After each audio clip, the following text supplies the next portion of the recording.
महादेवता का भागा भरिया वेला है चढ़िया सूरज सच दा होइया विछनाइयां फुल्लां उत्ते भौरियां टप गूंजां पाइयां राग विधावी गाउण नूं परियां आशो पाइयां रग मंगल गाउणियां इकट्ठियां हो माइयां वे बिल्कुल वड्डी आन गुणां ने रौनकां लाइयां महादेवता नूं आवा लोकी देण बधाइयां। गुरु नानक देव महाराज जी दे 550वें प्रकाश पुरब दीआं घाटीਆਂ ਦੇ ਵੱਲੋਂ ਸਮੂਹ ਸੰਗਤਾਂ ਨੂੰ पंजाब भारत के पूरे वर्ल्ड में असं संगतां नूं लख लख मुबारकां जी लख लख बधाइयां प्रवान करदी ते साध संगत जी जिस वेले महाराज दा प्रकाश हुंदा ना जे इत्थे जो कली गाथा छेड़नी है इस गाती घाटी में बहुत धरती दी पुकार लै लैंदे आ किवें महाराज नूं जाके पुकारा करदी आ किवें तलवंडी में सकारिया जांदा पहले ही महाराज जी के प्रकाश तो पहला बहुत समा इत्थे लग जांदा है पर बाकी झाकी कहड़ी महाराज जी कहां चल गए कहते दाई दौलत मुसलमान नहीं सी उन्हें कोई नहीं जानता महाराज के जन्म तो पहला पर अज जो भी कदे रहनी दुनिया तक गुरु नानक देव महाराज के प्रकाश की जन्म की गल चलेगी दाई दौलत की गल चलेगी वो भी अमल हो गई एवं थोड़ी लगे बाणी दे विच महाराज ने मैं मूर्ख की केत तो बात मैं कोट बराती दरियावे गुरु नानक जी ने सुनिया देखिया सिर फिर गरपास ना पड़िया नाले जुनी कटी गई मुक्ति हो गई ते नाले सदा सदा दे लई अमर हो गई। सब तो पहला गुनाह दे दिदारे करन वाली ये दाई दौलत सी बाद विच कहते हैं मुसलमानां दा ते सिखां दा मेल नहीं आपस विच जोड़ नहीं है नहीं इदां दी कोई गल नहीं आए भी मुसलमान नहीं मानी दाई दौलत दे हथी ते 53 साल पिछों दोस्त दी यारी करो वो भी मुसलमान दा दे नाम है ते कहण लगी दौलत नाम दी महाराज जी दी दासी दोस्तां ए दोस्तां जब भज के जब पटवारी साहब ने बधाइयां दे उन्हां दे घर जांदियां पुੱਤਰ पैदा होया ते दोस्तां भजी गई ते बाहर जाके कहण लगी पटवारी साहब तुहानू बहुत बहुत बधाइयां तुहाडे घर जान वर्गा पुੱਤਰ पैदा होया। उन्हां ने शुकराना कीता गौ पीठां ते झोलियां भरियां खुल के गान कीता कहंदे पंडित हरदयाल नूं बुलाया जांदा भी साडे पुੱਤਰ पैदा होया बनाओ दी कुंडली देख ओदा देवा की आ ते गुरु मत तो सारियां गल्लां दूर ने पर जिवें लिखिया कहंदे पंडित आया वो दाई नूं पुछदा है दौलतां आ गए दस कितना क समा सी की आवाज सी बच्चे दी पहली उन्हां समय जज वांगा घड़ियां नहीं सी हुंदियां रात नूं तारियां दा हिसाब ला लेना ते दिन वेले सूरज दी ऐ धुप्पा अज बुजुर्ग साहब बैठे ने जानते ने ते इन्हां नूं पता सत्कारयोग बीबियां भी बैठियां उन्होंने कहंदियां सी ए आ हुण जेड़ा परछावां ढाह के ओटीए कोल आ गया हुण ढाला जा दी बहनी इत्थों इसे तरीके नाल चल आउंदा सी ओने सारा दस्सिया ओ कहण लगी जद ना ओ दाई दौलत बाहर विच पिंड च ओदा आउण जाण हुंदा सी ओदा की कहंदी सी लोकां नूं होर औरतां ने पुछना नहीं सुनिया होया करना वाला भागां वाला चंन वर्गा पुੱਤਰ पैदा होया पटवारी साहब ने सानू को दस बड़ा चमत्कार मन्निया जांदा ओ कहंदी जे छोटी गल होवे तां खरी खरी दस दवां गल वड्डी है मेरी दानियां दी पंड लवाऊंगा तुहानू दस ओने दानियां दी पंड लवाउणी ते पीढ़ी ते बैठ जाना फिर खोल के महाराज जी दी सेवा करनी बई दाने रख के दौलतां कहण लगदी नी मैनू घरे जाना पैंदा सारियां बच्चे पहिलां घरां विच जन्म लैंदे सी डॉक्टरां ने अज दी साडी धी नूं सोर बनाता जदों डिलीवरी दा समां आंदा पौड़ियां नहीं चढ़दा पानी दी बाल्टी नहीं चढ़नी भार नहीं चढ़ना ये नहीं करना वो नहीं करना बच्चे दे एक दिन जन्म देण तो पहला पुरानियां औरतां काम करी जांदियां सन ते इहनूं सब पता सी जिहदे भी घर बच्चा पैदा होना इहनूं बुलाया जांदा सी ते जाना पैंदा सी की कहंदी ओ सवाणियां नूं औरतां बई दाने रख के औरतां कहण लगदी नी मैनूं घरे जाना पैंदा सारियां जी मैं साल के सद के हाल जावां ਉਹਨਾਂ ਸੋਹਣੀਆਂ ਸੂਰਤਾਂ ਪਿਆਰੀਆਂ ਦੇ ਨਿਰਮਤਾ ਨਜ਼ਰ ਨਿਹਾਰ ਹੋਗੀ ਕਰਕੇ ਦਰਸ਼ਨ ਉਹਨਾਂ ਅੱਖੀਆਂ ਨਿਆਰੀਆਂ ਦੇ ਅੱਲਾ ਰੱਖੀਏ ਅੱਲਾ ਦੀ ਸੌ ਮੈਨੂੰ ਅੱਲਾ ਹੀ ਜਨਮਿਆ ਕਰੇ ਪਰਵਾਹ ਇਹ ਬੇਟੀਆਂ ਔਰਤਾਂ ਨੂੰ ਦਾਈ ਦੌਲਤਾਂ ਕਹਿੰਦੀ ਕਰਦੀ ਸੀ ਤੇ ਜਦੋਂ ਆ ਕੇ ਪੰਡਤ ਹਰਦਿਆਲ ਨੇ ਪੁੱਛਿਆ ਕਿ ਦੱਸ ਮੈਨੂੰ ਬੱਚੇ ਬਾਰੇ ਕੁਛ ਬੱਚਾ ਰੋਂਦਾ ਤਾਂ ਹੈ ਕਿ ਪ੍ਰਮਾਤਮਾ ਦੇ ਨਾਲ ਲੇਖ ਟੁੱਟ ਕੇ ਆਈ ਆ ਹੁਣ ਹੈ कलयुग की माया दे विच आके पता नहीं की बनना रंग तमाशियां च हो जाता है इंसान जे गुण वाले पासे नूं देखिए तो डॉक्टर भी कह रहे हैं कि बच्चे का जन्म समय रोना अति जरूरी है। पहली गल तो कही पंडित जी पटवारी साहब बड़े लड़कियां दे लड़के मेरे हत्थां दे राही पैदा हो के आए सब रोंदे ही आए ने पर हसिया ये केवल पटवारी का पुत्र है मेरे जन्म समय मैनूं ऐं लग्या जिवें किन्ने हज़ारां सूरजां दा अंदर प्रकाश हो गया होवे ते कहण लगी जदों किसी दे घर पुੱਤਰ जन्मदा ना पुੱਤਰ मेरे मन विच चाह हुंदा कि मैं इंनी पढ़ाई लेनी आ अड़ के लेनी आ समान लेना है पंडित जी मेरा नाम की दौलत अज मैनूं दौलत भी ऐसी मिल गई कि किसी दौलत की भुखे नहीं रही करदी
समा चलता गया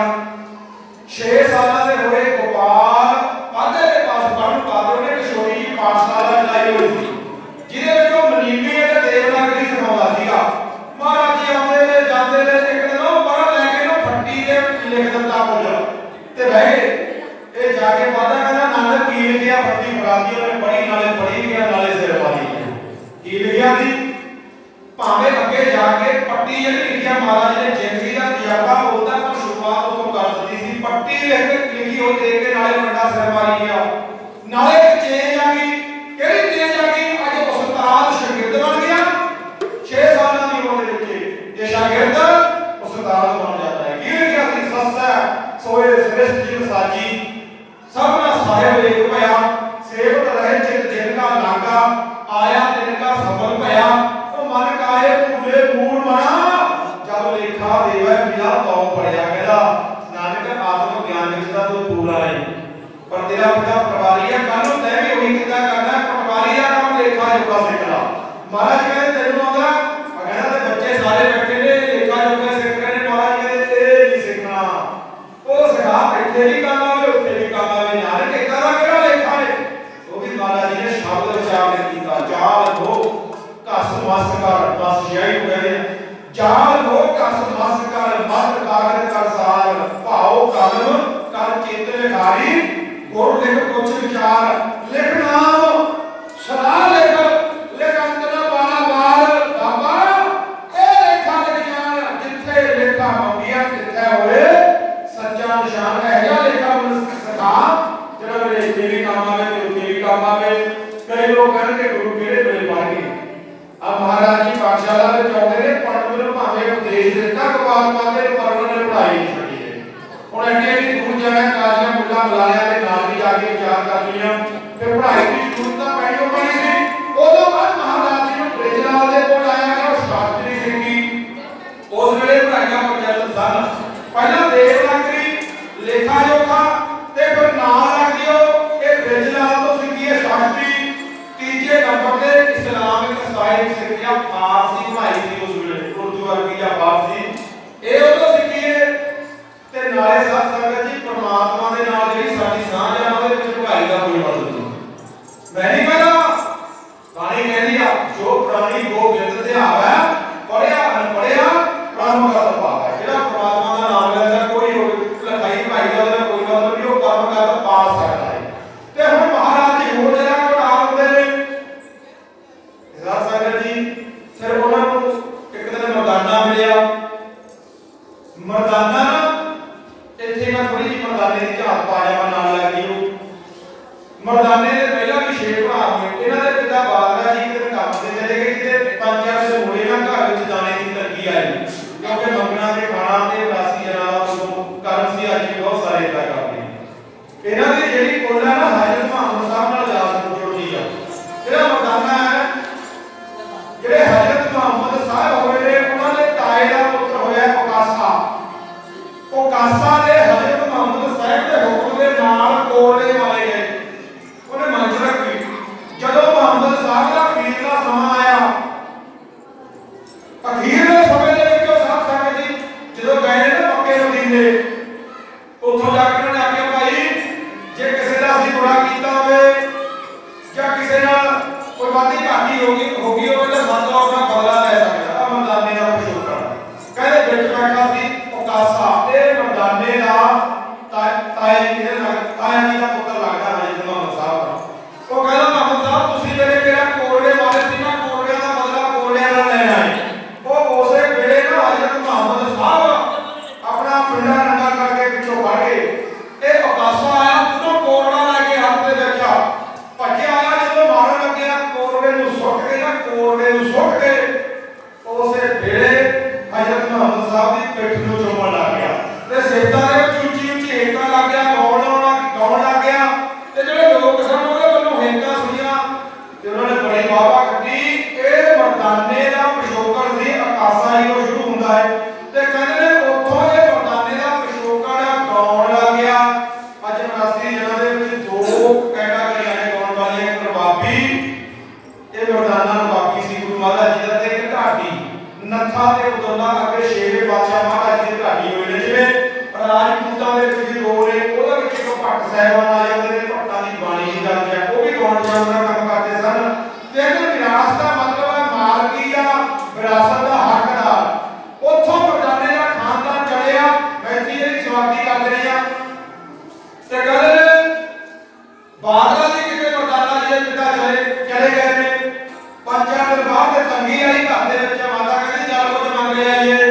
ਗੁਰੂ ਨਾਨਕ ਦੇਵ ਦੇ ਘਰੇ ਆ ਗਈ मरदाना सारे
नहीं कल मर जाना मर जाना मर जाना। ओदियां गल्लां सुन के हजूर बादशाह ने माता लखो जी नूं की आख्या, तेरे पुत्र मर जाएगा नाम अज तो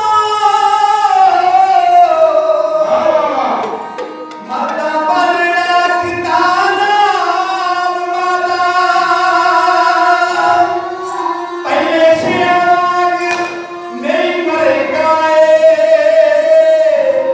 हो गया तो परवान माता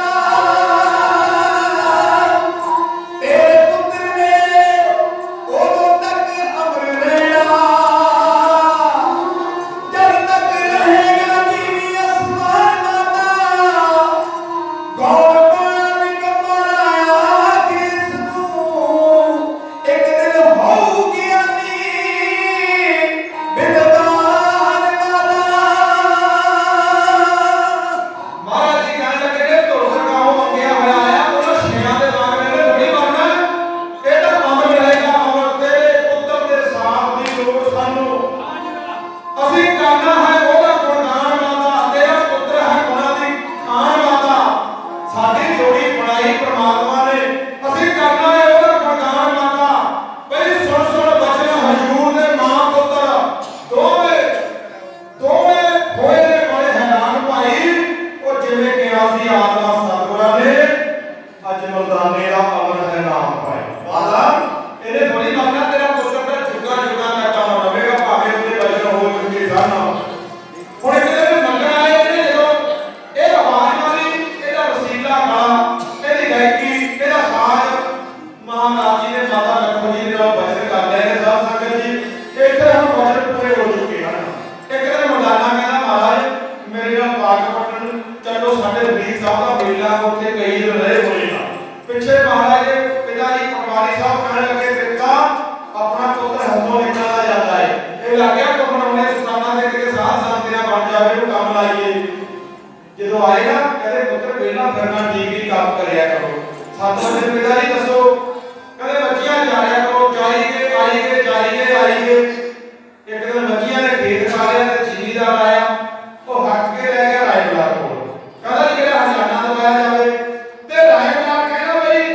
ਭਾਵੇਂ ਨਾਨਕ ਮੇਰੇ ਪਟਵਾਰੀ ਦਾ ਪੁੱਤਰ ਆ ਤੇਰੀ ਫਸਲ ਖਾਦੀ ਆ ਹਜ਼ਾਨਾ ਜ਼ਰੂਰ ਮਿਲੂਗਾ। ਡਾਕਟਰ ਨੂੰ ਕਹਿੰਦਾ ਯਾਰ ਜ਼ਿਮੀਦਾਰ ਦੇ ਨਾਲ ਜਾ ਦੇਖ ਕੇ ਆ ਕਿੰਨੀ ਫਸਲ ਦਾ ਨੁਕਸਾਨ ਹੋਇਆ। ਗਏ ਜਾਦੂ ਵਿੱਚ ਕੰਮ ਹੋਇਆ ਤੇ ਕੋਈ ਫਸਲ ਕਿਤੋਂ ਖਰਾਬ ਨਹੀਂ ਹੋਈ। ਜ਼ਿਮੀਦਾਰ ਦਾ ਮੇਰਾ ਰਾਸਤਾ ਇੱਧਰ ਉੱਧਰ ਹੋ ਗਿਆ ਕਿ ਧੂਣਾ ਨਾ ਬਹਿ ਕਿਤੇ ਤੇ ਉਹਨੇ ਜਾ ਕੇ ਦੱਸਿਆ ਤੇ ਇਹ ਪਹਿਲਾ ਕੌਤਕ ਮਹਾਰਾਜ ਜੀ ਦਾ ਗੁਪਤ ਰਹਿ ਗਿਆ। ਇੱਕ ਵਾਰ ਫੇਰ ਕਹਿੰਦੇ ਨੇ ਰਾਏਪੁਰਾ ਆ ਲਿਆ ਸੀ। ਸਾਰੇ ਇਤਿਹਾਸਕਾਰ ਦੱਸਦੇ ਨੇ ਮਸਕੀਨ ਜੀ ਵੀ ਕਹਿੰਦੇ ਨੇ ਵੀ ਸਾਹਮਣੇ ਛਾਇਆ ਕੀਤੀ ਹੋਈ ਸੀ ਤੇ ਲੋਕਾਂ ਨੇ ਲੱਗੇ ਵੀ ਪਤਾ ਨਹੀਂ ਆ ਕਿਹਦਾ ਮੁੰਡਾ ਮਾਰਦਾ ਹੈ। ਜਦੋਂ ਕੋਲ ਜਾ ਕੇ ਦੇਖਿਆ ਉਹ ਸਤਿਗੁਰੂ ਮਹਾਰਾਜ ਪਰ ਇਹ ਵੀ ਗੁਪਤੇ ਰਹਿ ਗਿਆ ਵੀ ਸੱਪ ਦੀ ਕਾਇਆ ਤੇ ਚਲੇ ਗਿਆ। ਤੇ ਤੀਜੀ ਵਾਰ ਫੇਰ ਆਇਆ ਰਾਏਪੁਰਾ ਖੇਤਾਂ ਵਿੱਚੋਂ ਆਪਣੇ ਮੁਰੱਬਿਆਂ ਦਾ ਦੌਰਾ ਕਰਕੇ ਆ ਰਿਹਾ ਸੀ। ਇਤਿਹਾਸ ਦੱਸਦਾ ਵੀ ਜਿਹੜੇ ਦਰਖਤ ਥੱਲੇ ਹਜੂਰ ਪਾਤਸ਼ਾਹ ਸੁਸਤੀ ਆਈ ਸੌਂਗੇ ਉਹ ਦਰਖਤ ਦਾ ਛਾਵਾਂ ਜਿਹੜਾ ਪਛਾਵਾਂ ਦਾ ਮਹਾਰਾਜ ਦੇ ਬਲ ਕਰ ਰਿਹਾ ਭਾਵੇਂ ਹੋਰਨਾਂ ਦਾ ਹੋ ਗਿਆ। ਤੇ ਕਹਿੰਦੇ ਕੋਲ ਆ ਕੇ ਦੇਖਿਆ ਵੀ ਕੌਣ ਪਿਆ ਏ। ਰਾਏਪੁਰਾ ਨੂੰ ਦੱਸਿਆ ਵੀ ਤਾਂ ਤੁਹਾਡੇ ਪਟਵਾਰੀ ਦਾ ਪੁੱਤਰ ਹੈ। ਕਹਿੰਦਾ ਹੁਣ ਤੁਸੀਂ ਪਰੇ ਹੋ ਜਾਓ। ਧਿਆਨ ਸੁਣਿਓ ਬੇਨਤੀ ਕੀਤੀ ਸੀ ਜਿਹੜੀ ਕਹਿੰਦਾ ਹੁਣ ਤੁਸੀਂ ਪਰੇ ਹੋ ਜਾਓ। ਉਹ ਸਾਰੇ ਪਿੱਛੇ ਪਿੱਛੇ ਹਟ ਗਏ। ਇਹਨੇ ਜਾ ਕੇ ਨਾ ਮਹਾਰਾਜ ਦੇ ਪੰਜਾਂ ਵਾਲੇ ਪਾਸੇ ਖੜ ਕੇ ਕਿੰਨੀ ਦੇਰ ਖੜਾ ਰਿਹਾ ਦੇਖਦਾ ਰਿਹਾ ਮਹਾਰਾਜ ਦੇ ਚਿਹਰੇ ਵੱਲ। ਫਿਰ ਇੱਕਦਮ ਇਹਨੇ ਚੱਲ ਪਾਲੇ ਪੜਕ ਨੇ ਮਹਾਰਾਜ ਜੀ ਉੱਠੇ ਦੇਖਿਆ ਰਾਏਪੁਰਾ ਚਰਨਾਂ 'ਚ ਬੈਠਾ। ਜਦੋਂ ਦੇਖਿਆ ਮਹਾਰਾਜ ਕਹਿਣ ਲੱਗੇ ਰਾਏ ਸਾਹਿਬ ਤੁਸੀਂ ਸਾਡੇ ਚਰਨਾਂ 'ਚ ਕਿਉਂ ਬੈਠੇ ਹੋ ਕੀ ਗੱਲ ਆ। ਉਹ ਕਹਿਣ ਲੱਗੇ ਨਾਨਕ ਅਸੀਂ ਤੈਨੂੰ ਪਛਾਣ ਲਿਆ। ਕਹਿੰਦੇ ਜੀ ਕੀ ਪਛਾਣ ਲਿਆ। ਕਹਿੰਦੇ ਇਹ ਪਛਾਣ ਹੋ ਗਈ ਹੈ ਸਾਨੂੰ ਵੀ ਤੁਸੀਂ ਆਮ ਨਹੀਂ ਬੜੇ ਖਾਸ ਹੋ। ਤੁਸੀਂ ਪਰਮਾਤਮਾ ਦੇ ਘਰੋਂ ਆਏ ਨਹੀਂ ਤੁਹਾਨੂੰ ਭੇਜਿਆ ਗਿਆ ਹੈ। ਉਹ ਜੱਟ ਵੀ ਝੂਠ ਨਹੀਂ ਸੀ ਬੋਲਦਾ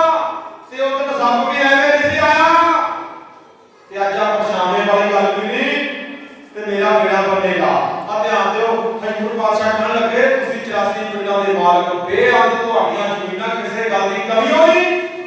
ਤੇ ਤੁਹਾਡਾ ਕਿਹੜਾ ਬੇੜਾ ਬਣਨੇ ਕਿਹੋ ਜਿਹੀ ਗੱਲ ਕਰ ਰਹੇ ਹੋ। ਕਹਿਣ ਲੱਗਿਆ ਵੀ ਇਹਨਾਂ ਨੂੰ ਕੋਈ ਸੰਭਾਲਣ ਵਾਲਾ ਤਾਂ ਹੋਵੇ ਮਤਲਬ ਮੈਨੂੰ ਇੱਕ ਪੁੱਤਰ ਚਾਹੀਦਾ। ਕਹਿੰਦੇ ਮਹਾਰਾਜ ਜੀ ਨੇ ਦੋਏ ਹੱਥ ਫੜ ਕੇ ਥੱਲੇ ਨੂੰ ਕਰੇ ਆਖਿਆ ਜੀ ਕੋਈ ਗੱਲ ਨਹੀਂ ਫਿਰ ਅਸੀਂ ਅਰਦਾਸ ਕਰਾਂਗੇ ਰੌਲਾ ਨਾ ਪਾਉਣਾ ਵਿਸ਼ਵਾਸ ਰੱਖਣਾ ਕਿਸੇ ਨੂੰ ਦੱਸਣ ਦੀ ਲੋੜ ਨਹੀਂ। ਪਰਮਾਤਮਾ ਕਿਰਪਾ ਕਰੇਗਾ। ਠੀਕ 1 ਸਾਲ ਬਾਅਦ ਉਹਦੇ ਘਰ ਪੁੱਤਰ ਪਿਆ ਹੋਇਆ। ਉਹਨੇ ਇੱਕ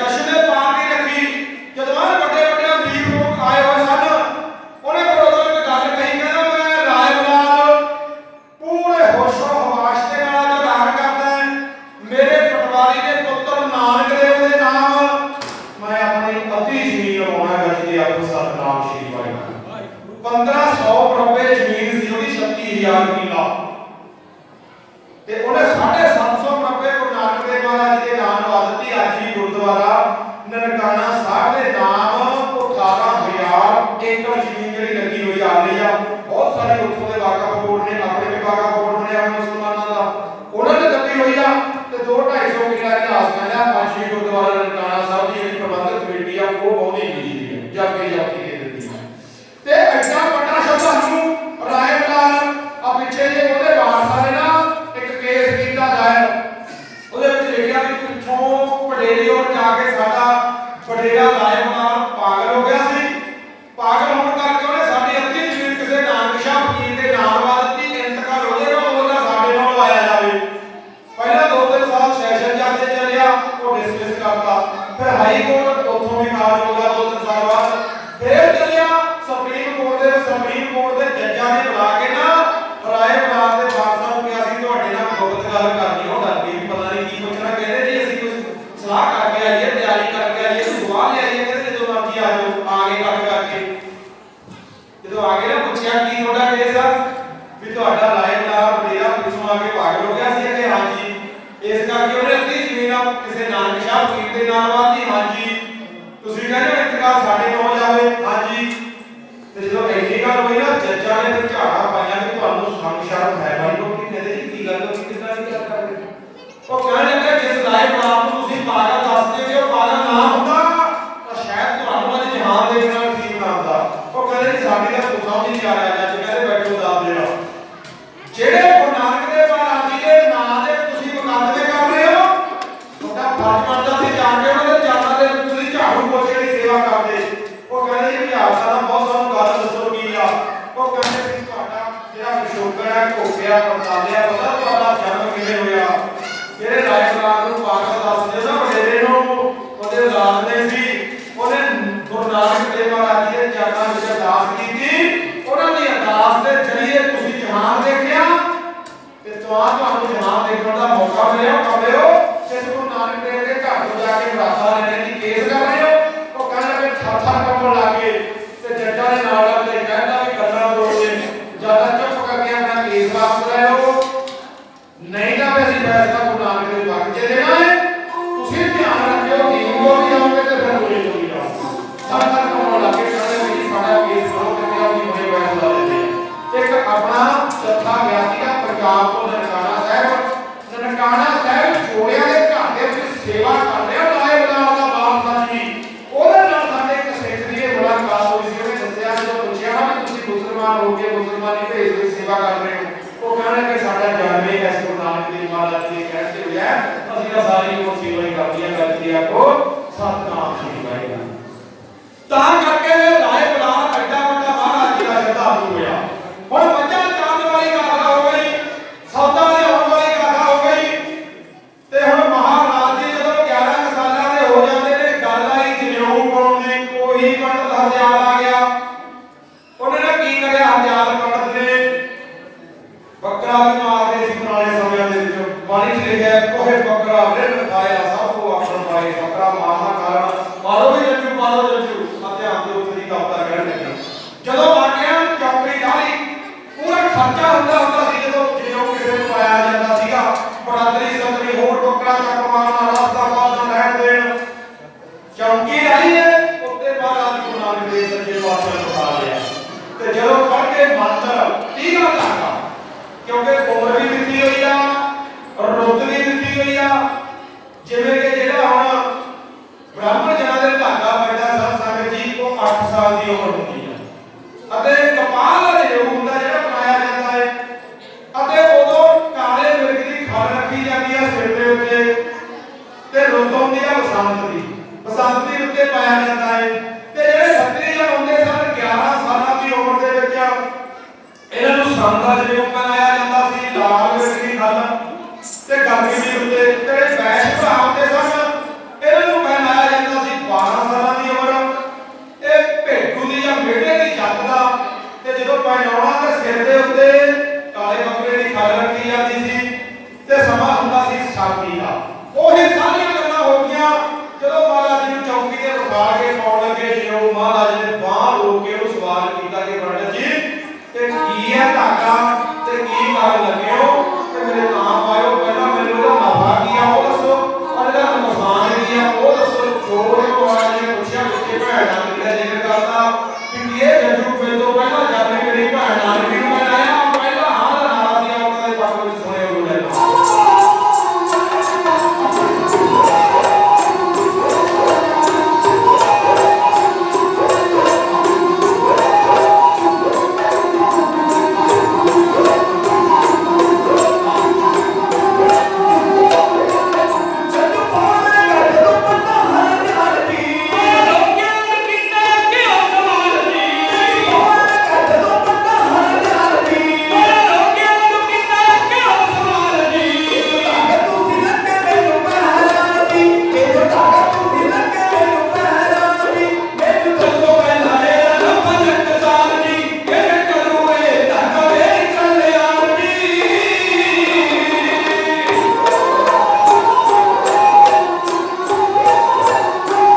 ਦੇ ਕਾਰਨ ਦੱਸਿਆ ਮਹਾਰਾਜ ਤਿੰਨਾਂ ਨੇ। ਗੱਲ ਵੀ ਠੀਕ ਹੈ, ਨਿੱਕੇ ਨਿੱਕੇ ਬੱਚਿਆਂ ਨੂੰ ਫਤਵਾ ਦੇ ਦੇਣਾ ਕਾਜੀ ਦੀ ਕਿਹੜੀ ਸਮਝਦਾਰੀ ਸੀ, ਦੀਆਂ ਵਿੱਚ ਚਲਾ ਦੇਣਾ ਕਾਜੀ ਨੇ ਕਰਿਆ। ਨੌਵੇਂ ਪਾਤਸ਼ਾਹ ਨੂੰ ਸੀਸ ਕਤਲ ਦਾ ਹੋਰ ਕਿੰਨੀਆਂ ਸਿੰਘਾਂ ਦੇ ਨਾਲ ਸ਼ਹੀਦੀਆਂ ਹੋਈਆਂ, ਕਾਜੀ ਨੂੰ ਹੋਰ ਕੁਝ ਕਰਾਏ ਸਨ। ਕਾਜੀ ਉਹ ਸਮੇਂ ਦਾ ਇੱਕ ਤਰ੍ਹਾਂ ਦਾ ਜੱਜ ਸਮਝਿਆ ਜਾਂਦਾ ਸੀ, ਜੋ ਕਹਿ ਦਿੰਦਾ ਉਹੀ ਕਾਨੂੰਨ ਹੱਲਣਾ ਉਹਦੇ ਸੀ ਕਿਸੇ ਨੇ। ਤੇ ਸਾਧ ਸੰਗਤ ਜੀ ਮਹਾਰਾਜ ਜੀ ਨੇ ਆਖਿਆ ਇਹ ਕੀ ਆ ਕਿ ਧਾਗਾ ਜਨੇਊ ਇਹ ਕਿਉਂ ਬਣਾਇਆ ਜਾਂਦਾ ਪੁੱਤਰ, ਜੇ ਇਹਨੂੰ ਹਿੰਦੂ ਜਨਾਂ ਦੇ ਵਿੱਚ ਵੀ ਕੋਈ ਨਾਮ ਪੈਂਦੇ ਉਹ ਵੀ ਸ਼ੂਦਰ ਸਮਾਨ ਹੀ ਗਿਣਿਆ ਜਾਂਦਾ ਹੈ। ਮਹਾਰਾਜ ਕਹਿੰਦੇ ਸਾਨੂੰ ਇਹ ਤੇਰੀ ਗੱਲ ਜੱਜਦੀ ਨਹੀਂ, ਸ਼ੂਦਰ ਜਾਂ ਨੀਵਾਂ ਉਹ ਜਿਹੜਾ ਨੀਵੇਂ ਕੰਮ ਕਰੇ ਤੇ ਉੱਚਾ ਉਹ ਜਿਹੜਾ ਵੱਡੇ ਵਧੀਆ ਸੁੰਦਰ ਕੰਮ ਕਰੇ। ਹੋਰ ਇਹਦਾ ਮੈਨੂੰ ਦੱਸ ਕੀ ਆ, ਉਹ ਕਹਿੰਦੇ ਪੁੱਤਰ ਇਹ ਰੀਤ ਕਿਹੜਾ ਅਸੀਂ ਦੋਰੀਆਂ ਰਿਸ਼ੀਆਂ ਮੁਨੀਆਂ ਦੀ ਚਲਾਈ ਹੋਈ ਆ, ਬੀਬੇ ਬੱਚਿਆਂ ਦਾ ਫਰਜ਼ ਨਹੀਂ ਬਣਦਾ ਇਹਦਾ ਰੋਕਣਾ ਟੁੱਟਣਾ। ਮਹਾਰਾਜ ਕਹਿੰਦੇ ਪੰਡਤ ਜੀ ਵਿਚਾਰ ਚੱਲਦੀ ਦੇ ਵਿੱਚ ਪੁਰਾਣੇ ਰਿਸ਼ੀਆਂ ਮੁਨੀਆਂ ਦਾ ਬਿਰਵਾ ਪਾ ਕੇ ਵਿਚਾਰ ਨੂੰ ਰੋਕਣਾ ਕੋਈ ਚੰਗੀ ਗੱਲ ਨਹੀਂ। ਪਹਿਲਾਂ ਮੇਰੀ ਤਸੱਲੀ ਕਰਾ ਕਿ ਇਹ ਜਨੇਊ ਮੇਰੇ ਤੋਂ 5 ਸਾਲ ਪਹਿਲਾਂ ਜਨਮ ਮੇਰੀ ਭੈਣ ਨੂੰ ਬਣਾਇਆ ਕਿ ਇਹ ਸ਼ੂਦਰੇ ਆ, ਉਦੋਂ 20 ਸਾਲ ਪਹਿਲਾਂ ਮੇਰੀ ਮਾਂ ਜਹਾਨ ਵਿੱਚ ਆਈ ਸੀ ਉਹਨੂੰ ਬਣਾਤਾ ਕੋਈ ਉਹ ਵੀ ਸ਼ੂਦਰੇ ਆ। ਇਹਨਾਂ ਗੱਲਾਂ ਦਾ ਭਾਵੇਂ ਕਿਸੇ ਦੇ ਕੋਲ ਖਿਆਲ ਜਾਂ ਸਾਧ ਸੰਗਤ ਦੀ ਜਵਾਬ ਕੋਈ ਨਹੀਂ ਸੀਗਾ, ਇਹ ਲੋਕ ਵੀ ਕਹਿੰਦੇ ਨਾ ਪੁੱਤਰ ਐ ਨਹੀਂ ਕਰੇਗਾ ਇਹਦਾ ਰੀਤ ਦਾ ਮਾਲਾ ਮਾਲਾ। ਮਹਾਰਾਜ ਕਹਿੰਦੇ ਐ ਨਹੀਂ ਪਾਉਣੀ ਪੰਡਤ ਜੀ, ਜਨੇਊ ਮੈਂ ਪਾਉਣਾ ਜ਼ਰੂਰ ਹੈ ਪਰ ਕਿਹੜਾ ਮੇਰੀ ਤਸੱਲੀ ਕਰਾ ਆ ਜਿਹੜਾ ਮੈਂ ਜਨੇਊ ਪਾਉਣਾ ਪਹਿਲਾਂ ਤੂੰ ਉਹਨੂੰ ਬਣਾ ਕੇ ਕਰ ਕਿ ਕਿਹੜਾ ਜਨੇਊ। ਉਹ ਸਾਰਾ ਭਾਵੇਂ ਅਸਾਂ ਕਿਤਾਬ ਦੇ ਵਿੱਚ ਪੜ੍ਹਦੇ ਸੁਣਦੇ ਵੀ ਆ ਕਹੇ ਕਿੱਦਾਂ ਦਾ ਹੋਣਾ ਚਾਹੀਦਾ ਜਨੇਊ। ਦਇਆ ਕਪਾਹ ਦੀ ਜਗ੍ਹਾ ਦਇਆ ਕਪਾਹ ਸੰਤੋਖ ਸੂਦ ਸੂਦ ਦੀ ਜਗ੍ਹਾ ਸੰਤੋਖ ਹੋਣਾ ਚਾਹੀਦਾ, ਸਬਰ ਹੋਣਾ ਚਾਹੀਦਾ। ਜੱਟ ਕੱਢੀ ਸੱਤ ਵੰਡ ਫਿਰ ਉਹਨੂੰ ਜੱਟ ਤੇ ਸੱਤ ਦੀਆਂ ਮਤਲਬ ਉੱਚੇ ਆਚਰਨ ਦੀਆਂ ਗੰਢਾਂ ਮਾਰੀਆਂ ਹੋਣ। ਦਇਆ ਕਪਾਹ ਸੰਤੋਖ ਸੂਦ ਜੱਟ ਕੱਢੀ ਸੱਤ ਵੰਡ ਇਹ ਜਨੇਊ ਜੀ ਦਾ ਹੀ ਦਾ ਮੌਲੇਗਾ ਇਦਾਂ ਦਾ ਨਹੀਂ ਜਾਂਦਾ। ਮੇਰੀ ਆਤਮਾ ਜਿਹੜੇ ਕੋ ਹੈਗਾ ਪਾਲੇ ਮੇਰੇ ਕੋਲ ਪੜਾ ਨਹੀਂ ਇਹਦੇ ਬੜੇ ਫਾਇਦੇ ਨੇ। ਕੀ ਫਾਇਦਾ ਹੈ, ਨਾ ਇਹ ਟੁੱਟਿਆ ਨਾ ਮਨ ਲਗਾ ਨਾ ਤਾਂ ਬੋਦਾ ਟੁੱਟਦਾ ਨਾ ਇਹਨੂੰ ਮੈਲ ਲੱਗਦੀ ਹੈ, ਨਾ ਇਹ ਜਲੇ ਨਾ ਜਾਏ ਨਾ ਜਾਂਦਾ ਧੰਨ ਸੋ ਮਾਨਸ ਨਾਨਕਾ ਜੋਗ ਵਾਲੇ ਚੱਲੇ ਪਾਏ। ਇਦਾਂ ਦਾ ਜੋ ਹੈਗਾ ਤਾਂ ਪਾਲੇ ਪਰ ਉੱਥੇ ਕਿੱਥੇ ਜੋ ਉਹਦੇ ਕੋਲ ਸਾਧ ਸੰਗਤ ਜੀ ਕਿਉਂਕਿ ਮਹਾਰਾਜ ਜੀ ਕਹਿੰਦਾ ਉਹਨਾਂ ਨੇ ਕਰਮ ਕਿੱਦਾਂ ਦੇ ਹੁੰਦੇ ਸੀ ਤੇ ਕਰਦੇ ਕੀ ਸੀ। ਇਹ ਕੋਈ ਕਿਸੇ ਧਰਮ ਨੂੰ ਨਿੰਦਣ ਵਾਲੀ ਗੱਲ ਨਹੀਂ, ਬਾਣੀ ਦੇ ਵਿੱਚ ਦਰਜ ਹੈ ਉਹਦੇ ਮੁਤਾਬਿਕ ਤੁਹਾਡੇ ਸਾਹਮਣੇ ਕਹਿ ਰਹੇ ਹਾਂ। ਮਹਾਰਾਜ ਕਹਿੰਦੇ ਕਿੱਦਾਂ ਦੇ ਕਰਮ ਸੀ, ਲੱਖ ਚੋਰੀਆਂ ਲੱਖ ਯਾਰੀਆਂ ਲੱਖ ਕੂੜੀਆਂ ਲੱਖ ਗਾਲ ਲੱਖ ਠੱਗੀਆਂ ਪੈ ਨਾਲੀਆਂ ਰਾਤ ਦਿਨ ਸਜੀ ਨਾਲ ਅੱਗੇ ਤੱਕ ਕਪਾਹੋਂ ਕੱਤੀਆਂ ਮਾਪਣ ਵੱਡੇ ਆਏ ਕਹੋ ਬੱਕੜਾ ਰਿੰਡ ਖਾਇਆ ਸਭ ਕੋ ਆਖਣ ਪਾਏ। ਓਏ ਪ੍ਰਾਣਾ ਸੁੱਟਿਆ ਭੀ ਫਿਰ ਪਾਇਆ ਹੋਰ ਜੇ ਪ੍ਰਾਣਾ ਹੋਇਆ ਸਿਰ ਤੋਂ ਹੋਰ ਪਾ ਲਓ। ਮਹਾਰਾਜ ਕਹਿੰਦੇ ਜੇ ਤੱਕ ਦੇ ਵਿੱਚ ਜੋੜ ਹੋਵੇ ਟੁੱਟੇ ਹੀ ਨਾ। ਓਏ ਪ੍ਰਾਣਾ ਸੁੱਟਿਆ ਭੀ ਫਿਰ ਪਾਇਆ ਹੋਰ ਨਾਨਕ ਤੱਕ ਨਾ ਟੁੱਟੇ ਜੇ ਤੱਕ ਹੋਵੇ ਜੋੜ। ਪੰਡਤ ਜੀ ਆ ਕੋਈ ਜੀਵਾਂ ਦੀ ਜਨੇਊ ਹੈਗਾ ਲੋਕਾਂ ਦੀ ਚੁਗਲੀ ਕਰਦੀ ਫਿਰਦੀ ਜਾਏ ਬੰਦਾ ਆਖਦੀ ਆ ਕੋਈ ਅੱਖਾਂ ਨਹੀਂ ਹੈਗਾ ਜਿਹਨਾਂ ਨੂੰ ਧੀਆਂ ਭੈਣਾਂ ਦੇ ਰੂਪ ਵਿੱਚ ਦੇਖਣਾ ਹੈ, ਮੰਦੀ ਨਿਗਾਹ ਨਾਲ ਦੇਖਦੀ ਆ। ਪੈਰਾਂ ਨਹੀਂ ਹੈਗਾ ਦਸ ਪਾਸੇ ਨੂੰ ਲੈ ਕੇ ਜਾਂਦੇ ਨੇ, ਹੱਥਾਂ ਨਹੀਂ ਹੈਗਾ ਤੱਕ ਨਾ ਇੰਦਰੀ ਤੱਕ ਨਾ ਨਾਰੀ ਭਾਵੇਂ ਮਹਾਰਾਜ ਅੱਗੇ ਆ ਕੇ ਪੰਜਾਬਾ ਬੋਲਿਆ ਤੱਕ ਨਾ ਇੰਦਰੀ ਤੱਕ ਨਾ ਨਾਰੀ ਭਾਵੇਂ ਥੁੱਕ ਪਵੇ ਨਿਤ ਦਾ ਤੱਕ ਨਾ ਪੈਰੀ ਤੱਕ ਨਾ ਹੱਥੀ ਤੱਕ ਨਾ ਜੇਬਾ ਤੱਕ ਨਾ ਤੱਕ ਧਾਗਾ ਜਿਹਨੂੰ ਉਹਨੂੰ ਕਹਿੰਦੇ ਆ ਤੱਕ ਨਾ ਪੈਰੀ ਤੱਕ ਨਾ ਹੱਥੀ ਤੱਕ ਨਾ ਜੇਬਾ ਤੱਕ ਨਾ ਅੱਖੀ ਬੇਤੱਕਾ ਨੂੰ ਕਹਿੰਦੇ ਇਹ ਖੁਦ ਨਹੀਂ ਪਾਇਆ ਹੁੰਦਾ ਬੇਤੱਕਾ ਆਪੇ ਪਤਾ ਉਹ ਖੁਦ ਪਾਇਆ ਨਹੀਂ ਕੱਟੀ ਜਾਂਦਾ ਬੱਟ ਧਾਗਾ ਬੜਾ ਕਰਦਾ ਆਪ ਪਾਇਆ ਨਹੀਂ ਦੂਜਿਆਂ ਦੇ ਬੱਟ ਪਾਈ ਜਾਂਦਾ ਲੈ ਭਾਲ ਚਲੇ ਵਿਆਹ ਅੱਜ ਆਈਲੈਟਸ ਵਾਲੀਆਂ ਕੁੜੀਆਂ ਦੇ ਨੇ ਜੇ ਵਿਆਹ ਹੁੰਦੇ ਨੇ ਮਾਪੇ ਆਈਲੈਟਸ ਵਾਲੀਆਂ ਕੁੜੀਆਂ ਦਾ ਖਰਚਾ ਨਹੀਂ ਕਰਦੇ ਮੁੰਡੇ ਵਾਲਿਆਂ ਨੂੰ ਕਰਾਉਂਦੇ ਆ। ਪਹਿਲਾਂ ਦਾਜ ਚ ਮੁੰਡੇ ਵਿਕਦੇ ਸੀ ਹੁਣ ਕੁੜੀਆਂ ਵਿਕਦੀਆਂ ਨੇ। ਪਾਪ ਕਰਨਾ ਸੱਚਾਈ ਆ। 1.5 ਲੱਖ ਰੁਪਇਆ ਲੈਂਦੇ ਨੇ ਉਹੀ ਕੰਮ ਆ ਜੀ ਅੱਖੇ ਹੋਏ ਪਹਿਲਾਂ ਇੱਥੇ ਕਰਵਾਉਣ ਵਾਲੇ ਕਿਉਂਕਿ ਲੋਕਾਂ ਦੇ ਜਿਹੜੇ ਜਮਾਨ ਹੁੰਦੇ ਸੀ ਉੱਥੇ ਕੱਢ ਕੇ ਪਤਨੀਆਂ ਦੱਸੀਆਂ ਨੇ ਲੈ ਭਾਲ ਕਰੇ ਵਿਆਹ ਕੱਢ ਕਰ ਦੱਸਿਆ। ਸੁਣ ਦੇਖੋ ਲੋਕਾਂ ਇਹ ਜਾਣੋ ਲੋਕੋ ਦੇਖੋ ਕਿੱਦਾਂ ਚੱਜ ਦੀ ਗੱਲ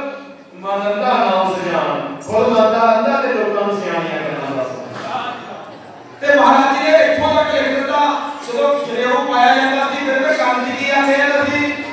ਸਿੱਖਾਂ ਕੰਨ ਚੜਾਈ ਆ ਕੋ ਬ੍ਰਾਹਮਣ ਥੀ ਆ ਉਹਦੇ ਕੰਨ ਚ ਕਹਿੰਦੇ ਦਾ ਪੁੱਤ ਤੇਰੇ ਜਨੇਊ ਪਾਤਾ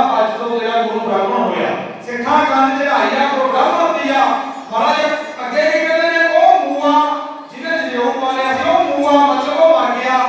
ओ झड़ गया सेवियां दे विच अग दे नाल ओ जंतु मर गया झड़ गया देख लगा के अगे दा फिर लगा उस बिना भागे दुनिया के इतना दा जनेऊ नहीं सी पाना सानू दा जप दा सत दा उच्चे आजल दा जनेऊ पादे नहीं कर बेकार दूंगा महाराज जी ने जवाब दे दिया भावे बापे बड़े रजिस्टर च आए कि सारे काम उल्ट कर लिया तो संगत आई नहीं सी पहले बेनती की सी ना हो लियो काम कमाई दुनियाई आख्या कि क्यों दुनिया कहती हम की करता नानक ने उल्टा ही काम करता उल्टी गंगा बाती उल्टी गंगा ते भगती आई सी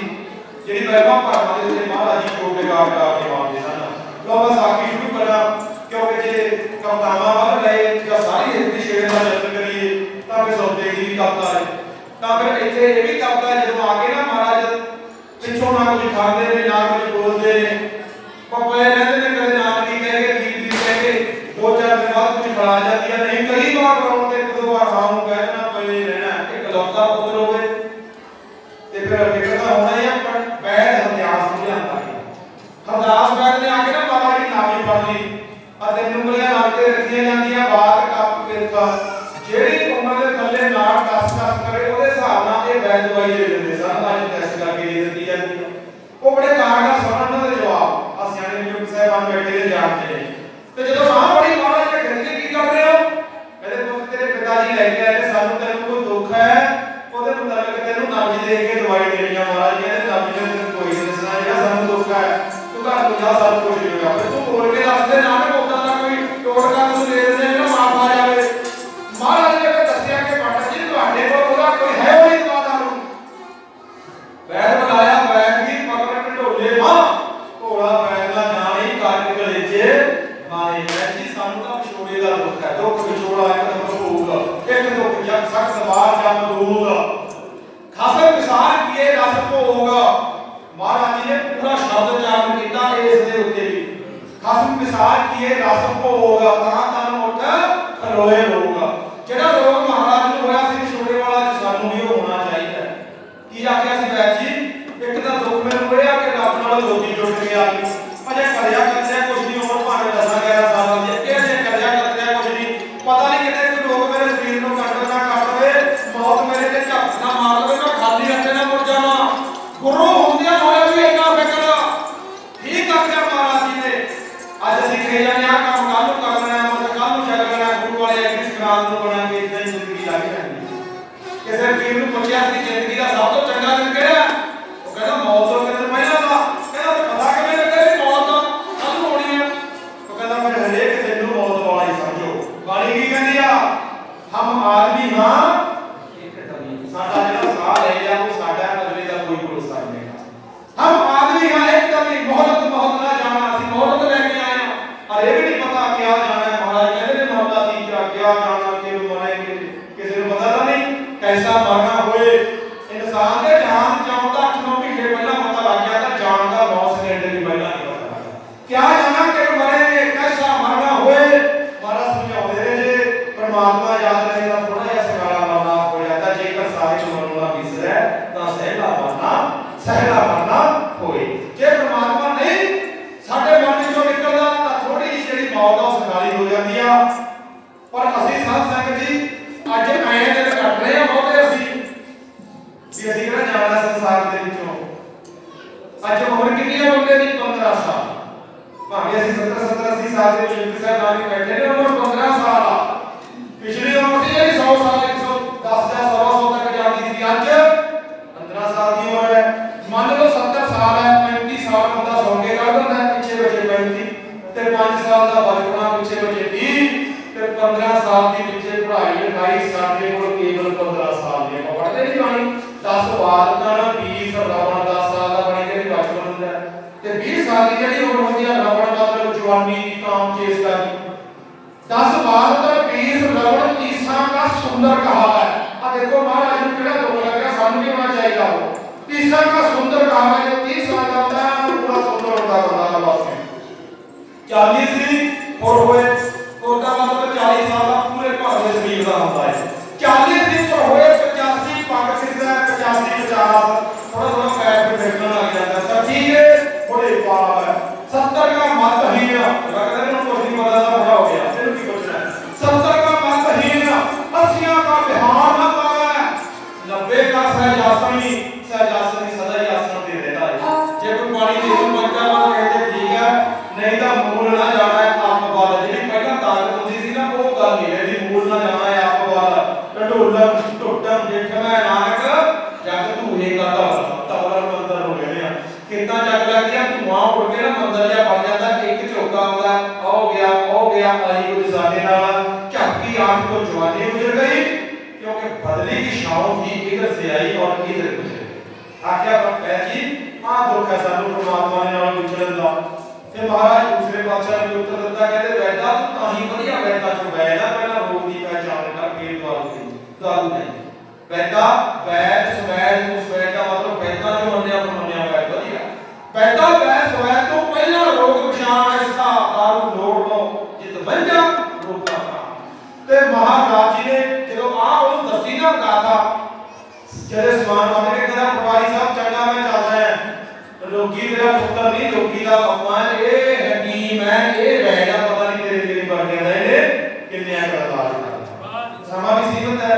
ਥੋੜਾ ਜਿਹਾ ਸਮਾਂ ਦੇ ਉੱਤੇ ਚਲੇਗਾ ਮਾਫੀ ਚਾਹੁੰਦੇ ਤਾਂ ਸਹਿਯੋਗ ਦਿਓ ਕਿਉਂਕਿ ਆਪਾਂ ਨੂੰ ਸਾਲ ਬਾਅਦ ਗੁਰੂ ਨਾਨਕ ਦੇਵ ਮਹਾਰਾਜ ਜੀ ਇਹ ਗਾਥਾ ਸੁਣਨ ਦਾ ਮੌਕਾ ਮਿਲਦਾ ਜੇ ਇੱਥੋਂ ਦੀ ਗਾਥਾ ਛੱਡ ਦਿੱਤੀ ਇਹ ਨਹੀਂ ਮੁਕਣੀ ਤੁਹਾਨੂੰ ਪਤਾ ਹੈ ਸਾਡੀ ਜਗ੍ਹਾ ਕੈਨੇਡਾ ਜਾਂਦਾ ਰਹਿੰਦਾ ਇੱਕੋ ਸਟੇਜ ਮੰਨ ਲਓ ਬਾਹਰ ਇੱਕ ਸਟੇਜ ਤੋਂ ਹੀ 3-4 ਮਹੀਨੇ ਗੁਰੂ ਨਾਨਕ ਦੇਵ ਦੀ ਗਾਥਾ ਚੱਲੀ ਜਾਂਦੀ ਆ ਫਤਿਹ ਉਹੀ ਹੁੰਦੀ ਆ ਮੁੜ ਕੇ ਸਾਰੀ ਗੱਲ ਨਵੀਂ ਮੁਕੜ ਚ ਨਹੀਂ ਆਉਂਦੀ ਹੁਣ ਕਿੰਨੇ ਪ੍ਰਸੰਗ ਦੇ ਸੱਜਣ ਦਾ ਲੈ ਲਓ ਬਲੀ ਦਾ ਲੈ ਲਓ ਜਪ ਸੁਗਮੀ ਦਾ ਲੈ ਲਓ ਭੂਗੇ ਦਾ ਲੈ ਲਓ ਬਾਬਰ ਬਾਣੀ ਲੈ ਲਓ ਵਰਕ ਭਾਗੋ ਦਾ ਲੈ ਲਓ ਇਹ ਸਾਰੇ 2-2 ਘੰਟੇ ਦੇ ਪ੍ਰਸੰਗ ਹੈ ਮਹਾਰਾਜ ਜੀ ਕੀ ਕਰਦੇ ਨੇ ਜਿਹੜੀ ਚੀਜ਼ ਕਰੋ ਦੇ ਰੱਖਦੇ ਨੇ ਕਹਿੰਦੇ ਭੈਣ ਨਾਨਕੀ ਤੋਂ ਵੀ ਪਹਿਲਾਂ ਮਾਤਾ ਤ੍ਰਿਪਤਾ ਨੂੰ ਪਤਾ ਲੱਗ ਗਿਆ ਸੀ ਕਿ ਮੇਰਾ ਪੁੱਤਰ ਕੋਈ ਇਲਾਹੀ ਪੈਗਾਮ ਲੈ ਕੇ ਆਇਆ ਪਟਵਾਰੀ ਸਾਹਿਬ ਨੇ ਕਿਹੀ ਜਣਾ ਤ੍ਰਿਪਤਾ ਕਿੱਦਾਂ ਦਾ ਪੁੱਤਰ ਜਾਏ ਹੋਈ ਇਹ ਤਾਂ ਮੇਰਾ ਘਰ ਉਜਾੜਨ ਨੂੰ ਆ ਗਿਆ ਇੱਕ ਦਿਨ ਮਾਤਾ ਤ੍ਰਿਪਤਾ ਨੇ ਆਖਿਆ ਪਟਵਾਰੀ ਸਾਹਿਬ ਮੈਂ ਵੀ ਮੰਨਦੀ ਹਾਂ ਕਿ ਦੇਖੋ ਆਪਣਾ ਪੁੱਤਰ ਨਾਨਕ ਜਿਹੜੀ ਚੀਜ਼ ਆਉਂਦਾ ਗਰੀਬਾਂ ਨੂੰ ਦਿੰਦਾ ਜਿਹੜੀ ਚੀਜ਼ ਆਉਂਦਾ ਲੋੜ ਪਾਉਂਦਾ ਸਾਧਾ ਸੰਤਾਂ ਨੂੰ ਦਿੰਦਾ ਇੱਕ ਹਿਸਾਬ ਨਾਲ ਲਾ ਕੇ ਦੇਖੋ ਤੁਸੀਂ ਇੰਨਾ ਕੁਝ ਵੰਡਣ ਦੇ ਬਾਵਜੂਦ ਵੀ ਘਰ ਦੇ ਵਿੱਚ ਕੋਈ ਕਮੀ ਆਈ ਆ ਜਦ ਘਰ ਦੇ ਵਿੱਚ ਇੰਨਾ ਕੁਝ ਵੰਡਣ ਦੇ ਬਾਵਜੂਦ ਕਮੀ ਨਹੀਂ ਆਈ ਤਾਂ ਫਿਰ ਵੰਡੀ ਜਾਣ ਦੋ ਇਹ ਪਹਿਲਾਂ ਪਤਾ ਲੱਗ ਗਿਆ ਸੀ ਮਾਤਾ ਤ੍ਰਿਪਤਾ ਨੂੰ ਭਾਵੇਂ ਅਸੀਂ ਭੈਣ ਨਾਨਕੀ ਨੂੰ ਕਹਿ ਰਿਹਾ ਕਿ ਉਹਨਾਂ ਨੂੰ ਪਹਿਲਾਂ ਪਤਾ ਲੱਗ ਗਿਆ ਸੀ ਜਦੋਂ ਸੌਦਾ ਕਰਨ ਪਿੱਛੇ ਚਪੇੜਾਂ ਮਾਰੀਆਂ ਹੁਣ ਸਾਧ ਸੰਗਤ ਜੀ ਕਿਤੇ ਗੁਰੂ ਨਾਨਕ ਦੇਵ ਮਹਾਰਾਜ ਜੀ ਦੇ ਨਾ ਵਿਆਹ ਆਇਆ ਇਹਨਾਂ ਦੀ ਮਾਸੀ ਦਾ ਨਾਮ ਸੀ ਲੱਖੋ ਦਾ ਸੁਪੁੱਤਰ ਸੀ ਰਾਮ ਕਮਣ ਕਸੂਰ ਦੇ ਵਿੱਚ ਅੱਜ ਉਹਦੇ ਨਾਮ ਤੇ ਵੇਲਾ ਲੱਗਦਾ ਤੇ ਜਦੋਂ ਲੱਖੋ ਮਾਸੀ ਆਈ ਨਾ ਮਹਾਰਾਜ ਜੀ ਲੱਖੋ ਮਾਸੀ ਜਿੱਤੇ ਭੈਣ ਨੂੰ ਮਹਾਰਾਜ ਜੀ ਨੇ ਸੋਭਾਵੰਤੀ ਸੀਲਵੰਤੀ ਸੁਰਖਣੀ ਬੱਦੀ ਨੂੰ ਸੁਰਖਣੀ ਆਖਿਆ ਤੇ ਚੱਚੀ ਵੀ ਆਖਿਆ ਡੋਮਣੀ ਵੀ ਆਖਿਆ ਕਮਣੀ ਵੀ ਆਖਿਆ